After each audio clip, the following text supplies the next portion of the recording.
इमरान खान साहब से मुलाकात ना करके मेरा ख्याल है ये बजट अप्रूव करा के अपने कल तक वो कह रहे थे कि जी इमरान खान के दस्तखत के, इमरान खान का खैबर पख्तूनख्वा में कौन सा दस्तखत चलना है? पाकिस्तान तहरीक इंसाफ की हुकूमत तो है ना मैम। गंडापुर साहब यहाँ पर आए होते और मुलाकात ना होती तो फिर तो सबको पता चल जाना था ना। वो जब आए नहीं तो फिर, लेकिन खैबर पख्तूनख्वा ने जो कुछ आज कर दिखाया है ना। फैसल करीम कुंडी साहब पर हमारे गवर्नर खैबर पख्तूनख्वा कि पाकिस्तान तहरीक इंसाफ को, पाकिस्तान तहरीक इंसाफ की लोगों से ही खतरा है। तो हलीमा बाजी जो है आज उन्होंने ये नारा लगा दिया कि जी इमरान खान माइनस हो गए। वो जो सजदा रेज हुए थे वो अल्लाह के नामों के सामने होकर तौबा ताइफ की थी। वो किबला दुरुस्त करना है उनका ना हम लोगों ने, और शायद मुझे तो लग रहा है कि वो माफ़ियाँ भी मांगना चाह रहे थे, शायद नीचे नाक रगड़ के कोई माफ़ी मांग।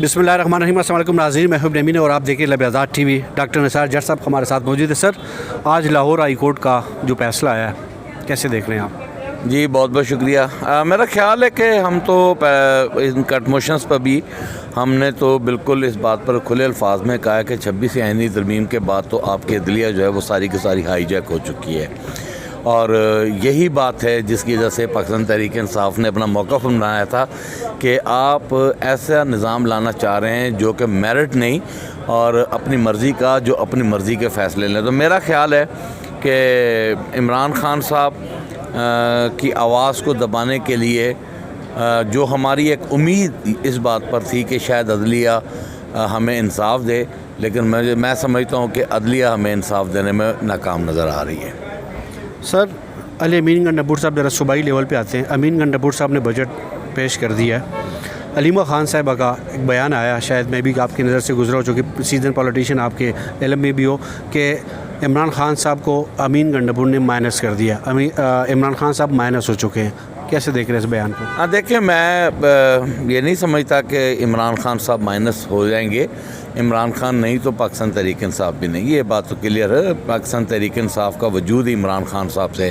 तो लेकिन मैं ये बात ज़रूर कहूँगा कि इमरान खान साहब ने इस बजट से पहले अली अमीन गंडापुर साहब से कहा था कि आप मुझसे रुजू करें और मुझे इतलात दे के फिर आपने बजट पे जाना है। तो मैं अलीमा खान साहब की इस बात को इंडोर्स ज़रूर करूँगा कि उन्होंने इमरान खान साहब से मुलाकात ना करके मेरा ख्याल है ये बजट अप्रूव करा के अपने आप को मशकूक कर लिया है। तो ये मुलाकात ख़ुद नहीं की या नहीं करवाई गई है, अंदरूनी कोई मामला? नहीं, अगर गंडापुर साहब यहाँ पर आए होते और मुलाकात ना होती तो फिर तो सबको पता चल जाना था ना। वो जब आए नहीं तो फिर सवाल ही ख़त्म हो गया। फैसल करीम कुंडी साहब पर हमारे गवर्नर खैबर पख्तूनख्वा कि पाकिस्तान तहरीक इंसाफ को, पाकिस्तान तहरीक इंसाफ की लोगों से ही खतरा है। नहीं, वो तो फिर मुखालिफ जमातें ऐसी कहती होती हैं। फ़िलहाल तो मेरा ख्याल है कि उन्हें अपनी पार्टी के लीडर आसिफ अली जरदारी से ही ख़तरा है, वो अपनी चुन बचाएं। सर, आपका वक्त बहुत कीमती। आखिरी सवाल, जमशेद दस्ती साहब ने सजदा किया, उसको बड़े गलत रंग दिया जा रहा है कि उसने नाक रगड़ी है अपोजिशन लीडर के सामने, चेयरमैन PTI के सामने। असल कहानी क्या थी? देखें, उन्होंने बिलावल जरदारी जब तकरीर कर रहे थे तो जो वो झूठ का पलंदा पढ़ रहे थे तो उसके ऊपर जाकर एक नाक रगड़ के तौबा की थी कि इतना बड़ा झूठ इस ईवान में बोला जा रहा था। उन्होंने वो जो सजदा रेज हुए थे वो अल्लाह के नामों के सामने होकर तौबा ताइफ की थी, और अपोजिशन गवर्नमेंट ने मौके का फ़ायदा उठाते हुए उनको बदनाम करने की साजिश की है। वो बड़े एक तौहीद परस्त इंसान हैं, वो किसी इंसान को सजदा नहीं कर सकते, मैं उन्हें ज़ाती तौर पर जानता हूँ, और वो बड़े दलेराना सलाहियत के मालिक भी हैं। तो मेरा ख्याल है कि उन्होंने जो तौबा ताइफ की थी वो बिलावल जरदारी की अपना झूठ पर की थी। डॉक्टर साहब, आपका बहुत बहुत शुक्रिया। डॉक्टर शाइस्ता जदून साहबा हमारे साथ मौजूद है। मैम, आज अडियाला के बाहर हलीमा आने का कि इमरान खान माइनस हो चुका। बिल्कुल, जैसे कि आज आपने देखा कि गंडापुर साहब ने जो खैबर पख्तूनख्वा का बजट है जी वो पास कर दिया। तो मुझे यही लगता है कि हलीमा बाजी जो जिनके पैरे लगा करते थे कि हलीमा बाजी चोर हैं, तो हलीमा बाजी जो है आज उन्होंने ये नारा लगा दिया कि जी इमरान खान माइनस हो गए। पहले जब धरना लगा था तब भी उनका भाई पता नहीं कैसे माइनस हो गया। तो इनका आपस में कोई इंटरेक्शन नहीं है। और मुझे तो ये नहीं समझ आती कि कल तक वो कह रहे थे कि जी इमरान खान के दस्तखत के, इमरान खान का खैबर पख्तूनख्वा में कौन सा दस्तखत चलना है, मुझे ये बताएं।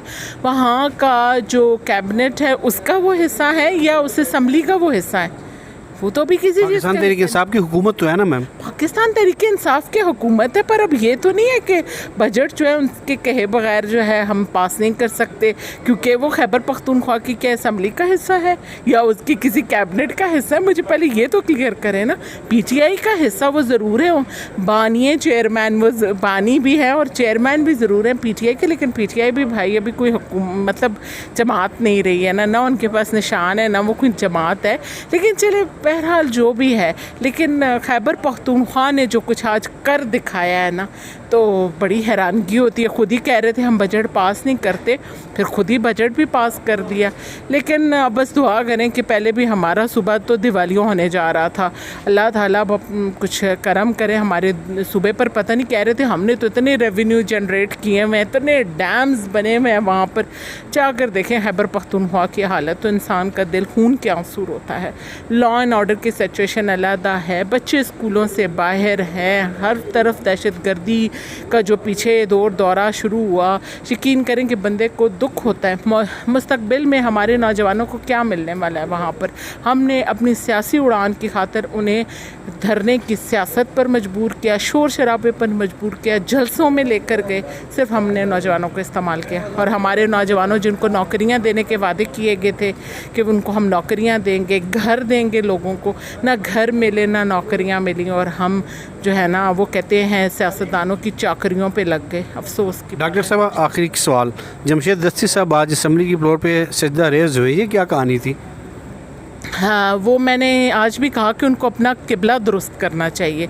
वो कह रहे थे कि मैं तो सजदा कर रहा था, सजदा किसी इंसान को तो करना नहीं था, या दिखलावे या रियाकारी का सजदा था। उनको अपना किबला दुरुस्त करना है, असल में उनको किबले का नहीं पता था, वो किबला दुरुस्त करना है उनका ना हम लोगों ने। और शायद मुझे तो लग रहा है कि वो माफ़ियाँ भी मांगना चाह रहे थे, शायद नीचे नाक रगड़ के कोई माफ़ी मांग रहे थे। खैर इंशाल्लाह माफ़ी किससे मांग रहे थे? मुझे लगता है कि शायद वो जैसे अल्फाज इस्तेमाल करते रहे हैं इस मुल्क के खुदादाद में जब मुश्किल वक्त था, तो मुझे लगता है कि अब उन्हें ये लगने शुरू हो गया कि शायद वो गलत थे। अब वो नाक रगड़ रगड़ के माफ़ियाँ मांग रहे थे। माफ़ियाँ तो पता नहीं अपनी पार्टी के चेहरे आजकल माशाल्लाह जो हमारे उमर अयूब साहब हैं उनके सामने मांग रहे थे, पर उनका किबला दुरुस्त नहीं था, किबला नीचे की तरफ था, वो दूसरी तरफ अपोजिट साइड पे जो है ना वो किबला बनाकर बैठे हुए थे। पर खैर वो देख लें कि उनका जो बानी है वो भी जा के पता नहीं कौन से किबलों की तरफ मुड़ा रहता है। डॉक्टर साहब आपका बहुत बहुत शुक्रिया। नाजरीन, आपने पाकिस्तान तहरीक इंसाफ को मुस्लिम लीग नून दोनों का मौक़िफ़ सुना, फैसला आप कीजिएगा। हमेशा की तरह दुआ और उम्मीद है कि हमारा मुल्क पाकिस्तान और रियासी इदारे बेहतरी की तरफ जाए। इजाज़त दीजिए, अल्लाह हाफ़िज़। Thank you ma'am, thank you.